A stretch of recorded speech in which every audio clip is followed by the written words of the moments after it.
خامنه ای شما چیه که نمیشه از انتقاد کرد؟ این چه بلایی هست، چه میکروبی هست که نمیشه از انتقاد کرد؟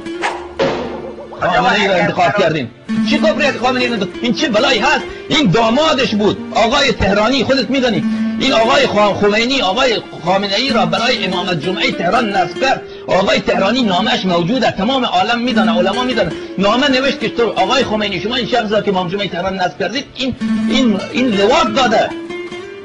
خود شاهد من اهلهی، از خود بیت شهادت دادن، نامه نوشت شکایت کرد که تو شما شخصی را امام جمعه نصب میکنی بر علاوه این که علم نداره، خودش اصلا لواط داده. شما آمدید میگید که او را زیر سوال بودید. چیه کسی که خود خانوادهش میگه اون لواط داده او رو چرا زیر سوال نبرم؟